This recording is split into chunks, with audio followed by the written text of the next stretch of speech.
Hey everybody, in this episode of the Riverdale After Show, we're breaking down Season 4, Episode 2, Chapter 59, Fast Times at Riverdale High.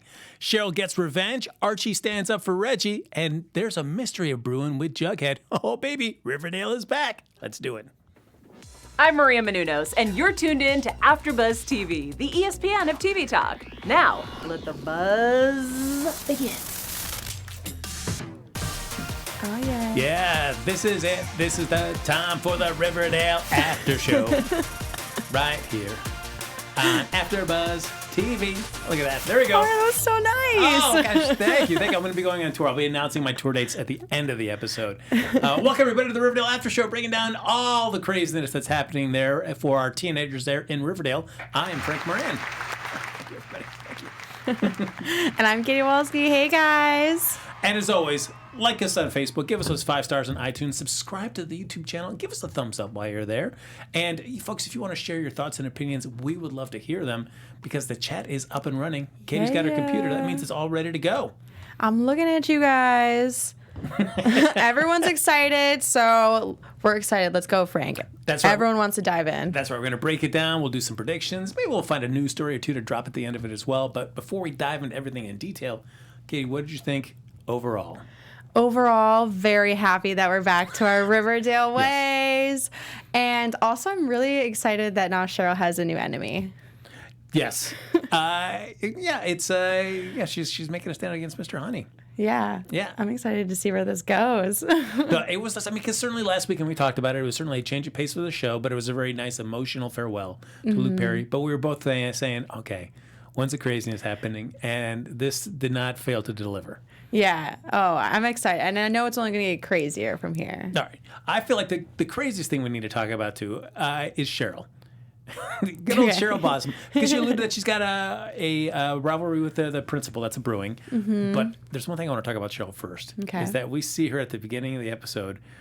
We saw last season that the way they were able to kind of make her think that her brother was alive is that they were...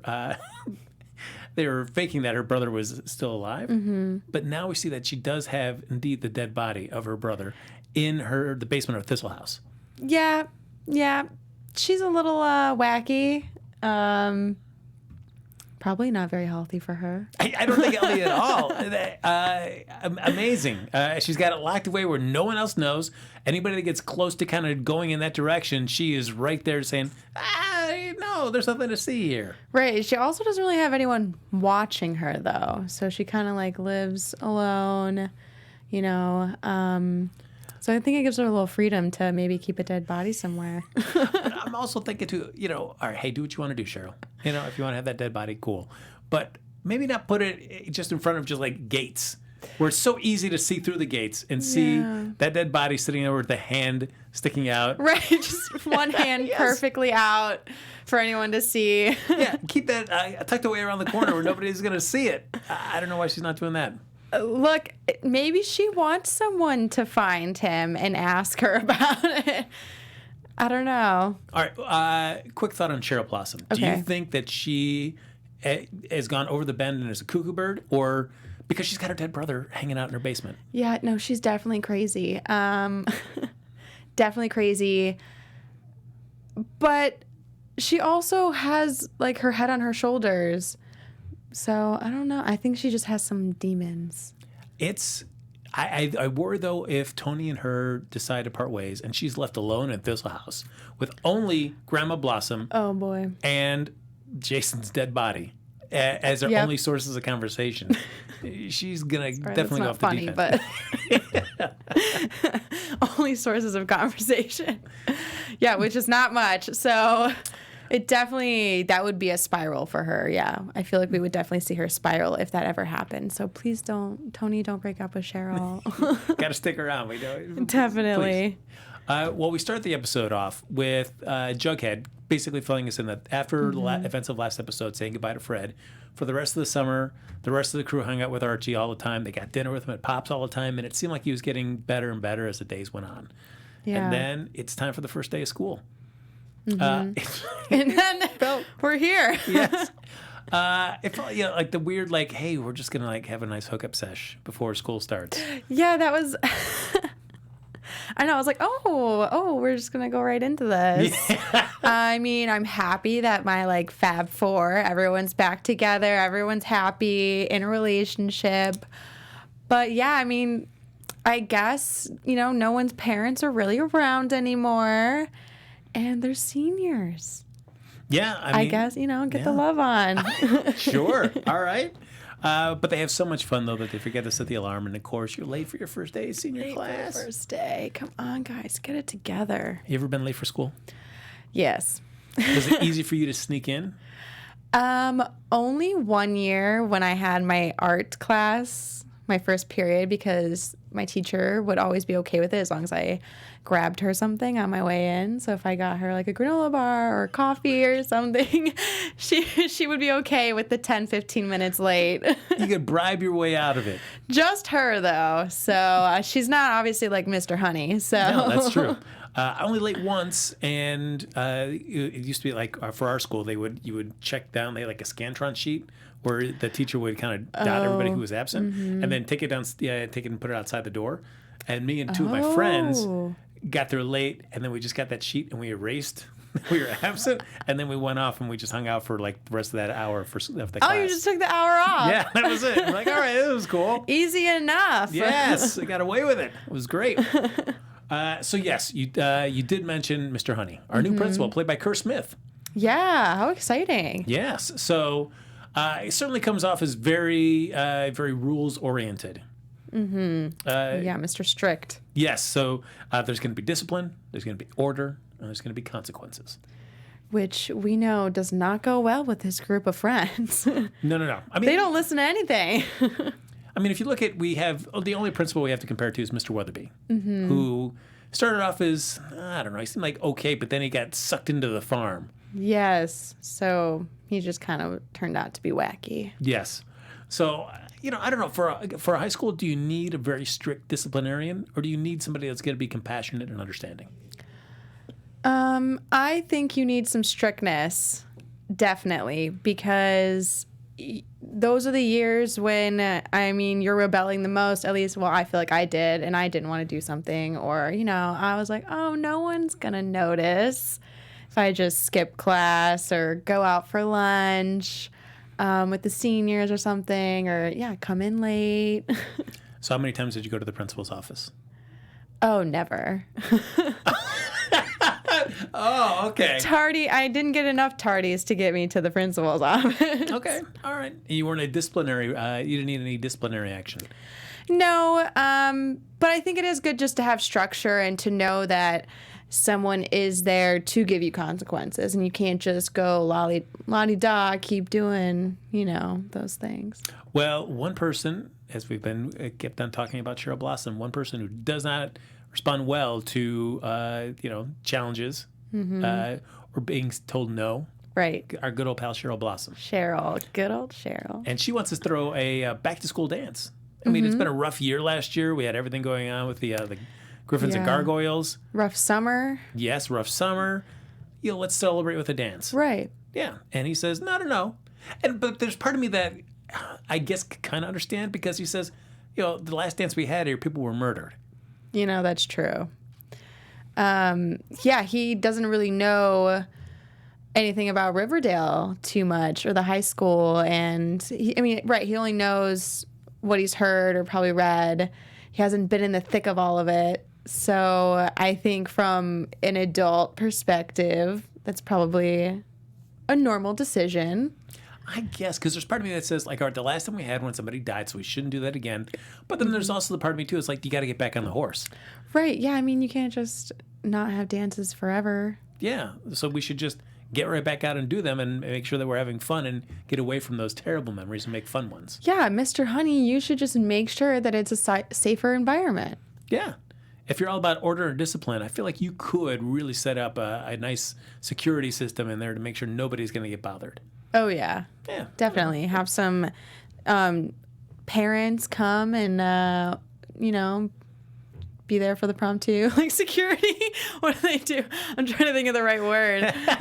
Chaperone? Chaperone. There you go. I'm like a parental guidance. Oh, that way. But wouldn't you feel uncomfortable if it was one of your parents there chaperoning? No, thank God my parents never did that. I would feel so uncomfortable if one of my parents said, like, hey, we're going to chaperone your dance. Like, no, it's already awkward enough as it is. Yeah, I'd be like, okay, I'm not going. Go to the next one. Yeah. You can chaperone it. I'll stay home. It's fine. It's fine. So we basically have our 4 characters kind of setting up at least the initial bits of their storylines this season. So we've got Archie hanging out with Mad Dog. And what I like about Archie is starting to get like Mad Dog, hey, why don't you finish school? Yeah. Your brother's going to finish doing a freshman year. So why don't you finish it? Get your high school diploma. I'm excited that Mad Dog is going to stay around for this season. I honestly thought that he wasn't going to come back since the storyline kind of died out. Riverdale does a great thing of introducing a character, then dropping them for half a dozen episodes, then bringing him up for a hot second, then losing him all again. And so by the end of the last season, when we saw him hanging out with Archie saying, oh yeah, I'll help you run this boxing club. To be honest, by this time I was like, no, we're just going to move past that. That was just a season 3 thing. But no, it looks like we're going to be sticking around with Mad Dog hanging out in Archie's life, which I'm all for. I'm excited, and his name is Monroe Moore. Yeah. What a cool name. Like, I love that name, and now I just want to call him Monroe and not Mad Dog. It seems so much sweeter and nicer, and I can't wait to get to see the sweet side of him. That's true. Do I have a crush? Maybe. Oh, all right. Early predictors there for crush time. Yes. So we've got Archie trying to live up to his father's reputation, helping others. Then we've got Charles and Betty picking up on our threads from the farm from last year, where we've got Alice deep undercover, and they're trying to find out because she's missed some of her check-ins. Right. Alice, we're worried about you. And I honestly think that she's not okay. I think that definitely something's going on. I mean, Edgar really took to her and wanted to make her his wife. Well, and he did. And I don't know. I feel like he has a special place for her. Yeah, I mean, certainly he seemed to be, and she did a great job of selling it last season, for sure. Because even until the end when she told Alice, like, no, I'm really in on this, and I got to stick around to get Penny out of here, too. Yeah. Like, oh, all right, well, I guess that justifies your crazy decisions you were making all this past season. Okay, I'll buy that. So I'm glad that she's doing this, but then I'll ask you first, what do you think of Charles? Do you think he's like, he seems too good to be true. Do you think he is? Yes. I just get a weird vibe from him. I don't know. What about you? What do you think? I would love to have somebody, like a family member, whether it's, like a cousin, a brother or sister or something, come into the show and not have a hidden agenda, not turn out to be like a secret creep. Mm-hmm. It would be nice. And so far, it would be nice. Charles has given me the illusion or the impression, I should say, that he's above board. Normal. That he has been reacting to everything, I feel like, in a very normal way. But I don't know. Like, why did he come? Like, where did he come from? I'm just curious. Yeah, because like the one scenes, I feel like we haven't really had much yet. I'd like to see more FP and Charles scenes. If we're not going to have Alice around, she's going to be hidden. Mm-hmm. I'd love to see an FP and Charles scene just to see how that dynamic is. Oh, I would like to see that too. Yeah. It's like, hey, you're my kid that I didn't even know about. Mm-hmm. And I still think it seems weird that we've got a kid that is both a half brother to both Betty and Jughead. Yep. Yeah. And it's just like a weird, but Betty's really the only one who's talking to him. Yeah. No one else is really like conversing with Charles. No, come on. He's a good guy. He's hiding out in this basement for whatever reason. Right. Yeah. Wearing his nice, normal. His nice, he's got his suit on and everything. Okay, keeping track of whatever the farm action's happening. Yeah. But I also feel like, I don't know, I don't know if he's not very trusting of everyone except for Betty, right? With the whole Keven thing. He was like, why did you say anything? Like, what? We can't trust anyone. Well, let's dive. You mentioned Keven. Why don't we talk about him for a hot second? Because we saw him, as I lamented last episode. We just see him standing outside with Josie as Archie pulls up out, bringing his father home. And that was it. No words, nothing said, just with his arm around Josie. And there we go. Now we get to find out what happened over the summer. That pretty much nobody spoke to him. The only one that would even say hello back to him would be Fang, and that was through text.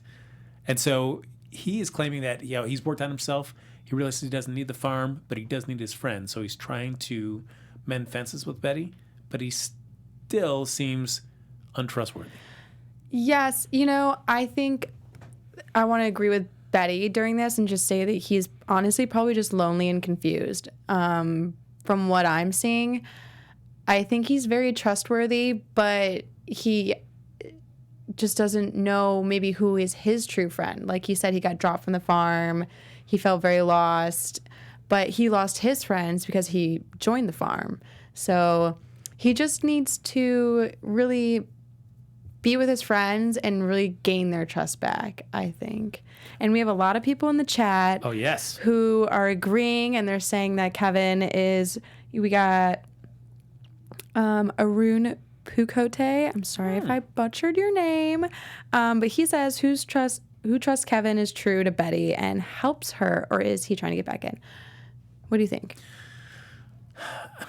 Think he's helping her? Or do you think he's just trying to get back in some sort of a friendship grace, or he's just lonely?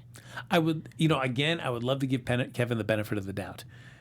Because certainly I would think that he would realize that he was abandoned by everybody around the farm. Plus, he found out everything that the farm was up to. If that's not enough to make you reconsider your actions, like why was I supporting this guy that was going to carve out my body parts to sell to somebody else, and then just abandon everything and just took off in the middle of the night, deliberately leaving me behind. Yeah. And especially because Fang says, you were left behind because they didn't think you could be trusted.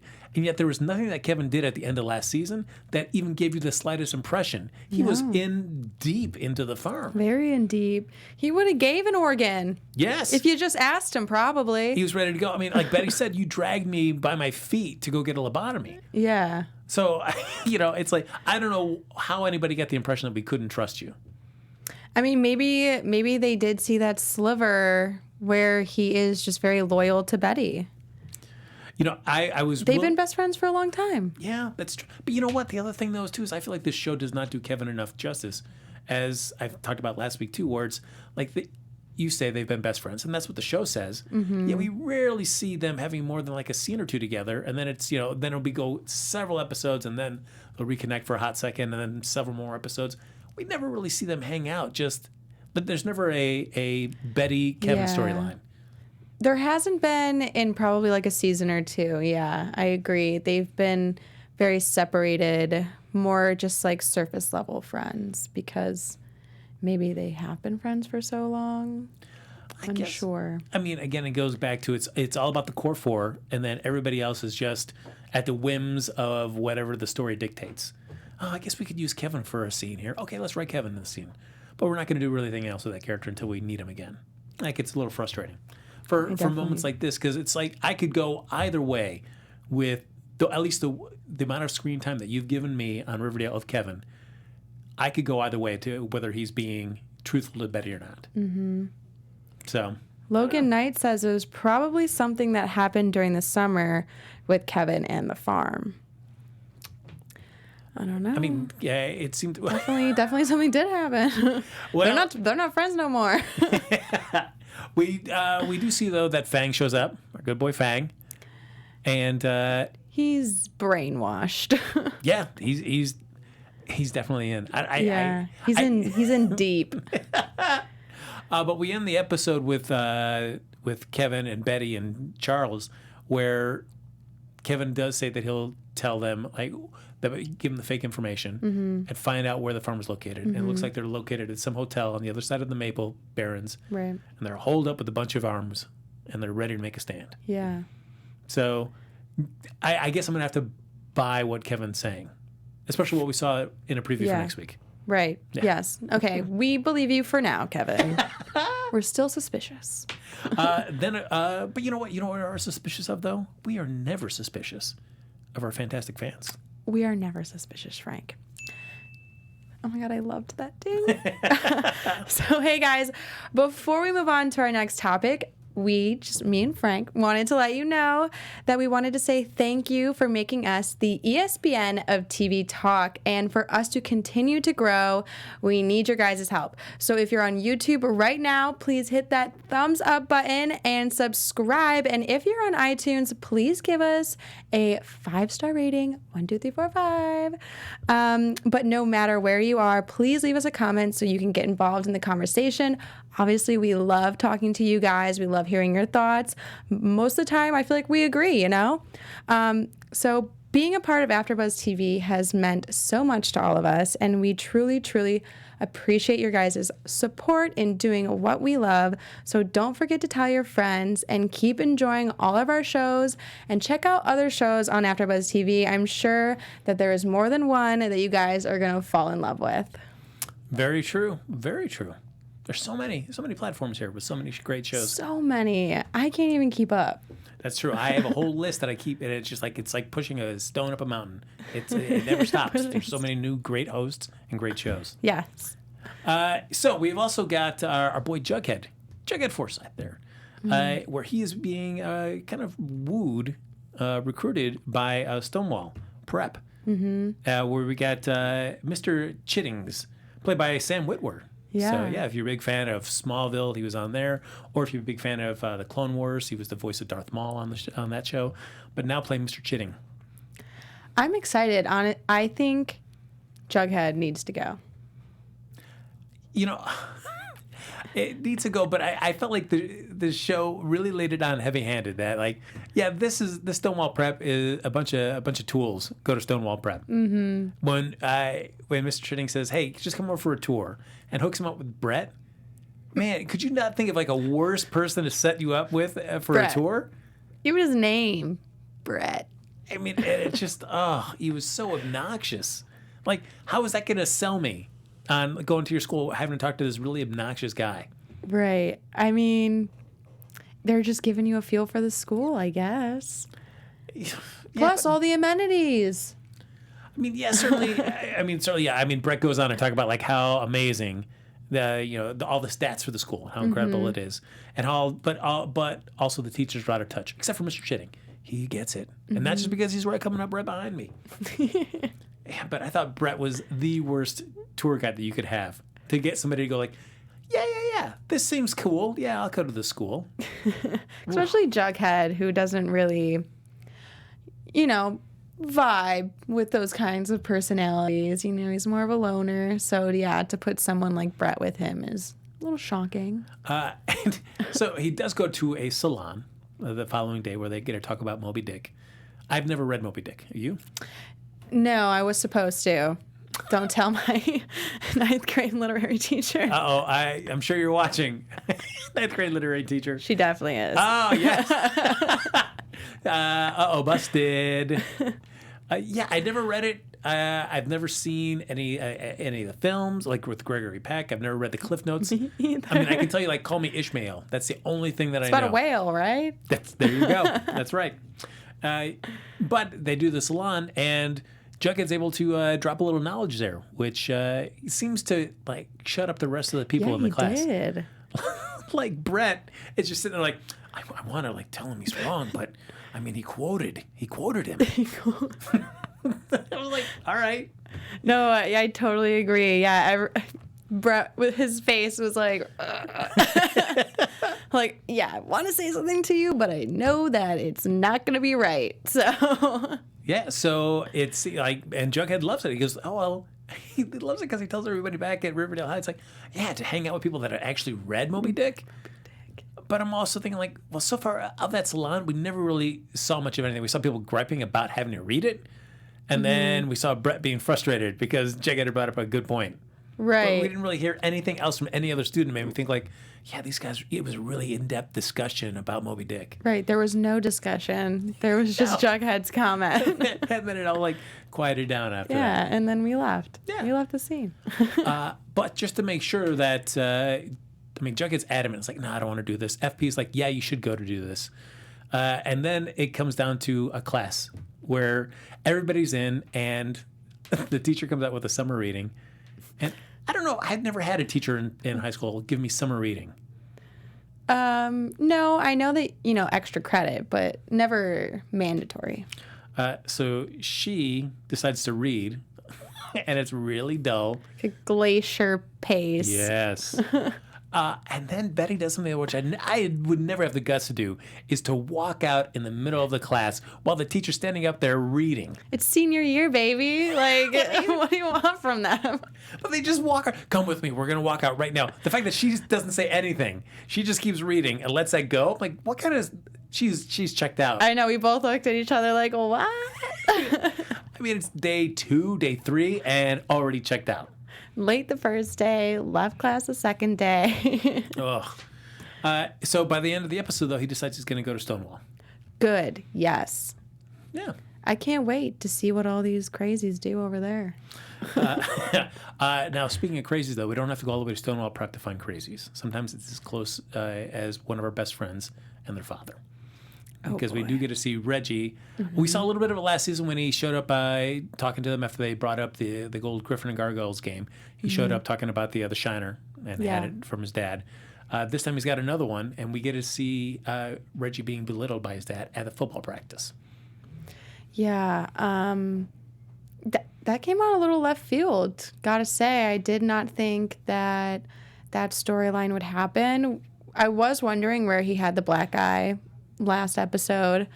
I'm honestly excited, though, that they're also bringing more light to Reggie's life, because we only ever knew him as Veronica's boy toy, basically. So it's good to see that there's actually some, dense stuff behind him, and it's very sad, though, to see abuse, though, It is, but then this... I feel like I'm jumping ahead to our special segment here for a moment. Oh, boy, it's okay. But it also brings me back to my frustration at times with this show, where we get to see Reggie have his kind of Ferris Bueller moment. Or like Cameron. I'm sorry, his Cameron moment from Ferris Bueller, where he takes it out on his dad's car, because his dad never pays him any attention. Right. And that's how he's going to show him. And so Reggie does the same thing with the baseball bat to his dad's prized car. And then we just cut to later, where it's Archie talking with Reggie. Well, it started us talking. Like, I think I rather would have seen that scene. Yeah, I honestly didn't. I wanted to talk about this too in the other segment, but I honestly feel like that's a lie. Like, I don't, just from what we've seen and how he said his dad never talked to him before, all of a sudden you smash his car window and he's ready to open up to you and talk to you and listen to you. It just, I don't know, it seems a little far-fetched to me. I don't know if maybe he was just deflecting and didn't want to talk about it, or if it really is true. Yeah, I mean, you hope for Reggie that it is true. But, I mean, we're probably never going to see his dad again, so we'll just have to take his word for it. So, sure. His dad, Mark, came in one episode. And speaking of dads, we do have, wrapping up our core 4 storylines, we do have Veronica dealing with paparazzi. Yes. As well as Hiram kind of saying, hey, you know what? It was Veronica. She was the one that did it, and I took the fall for everything that she did. Very ballsy. And he's now giving up his mija. Like, what's going on?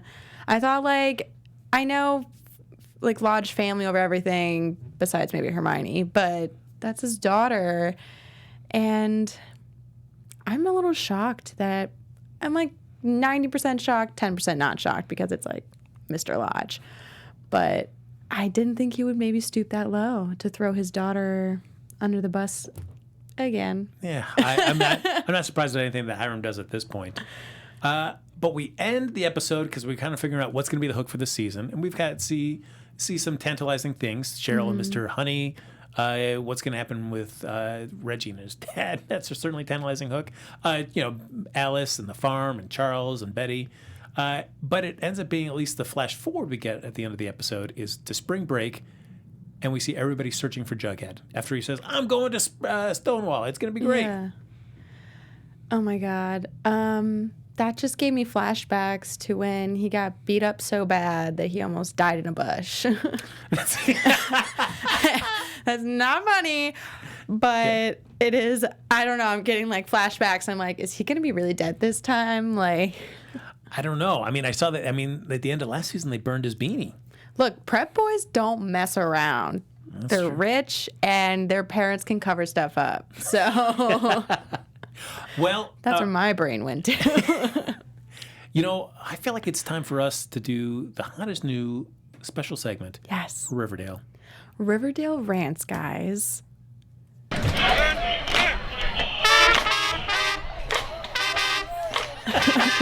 the horn. Yes. But I can't. So yeah, Riverdale Rance, guys, where we talk about one thing from the episode that really grinded our gears, and we just really need to hash it out right here for you guys. You have one? We did sort of touch on it, but it was Reggie and his storyline about bringing his father in.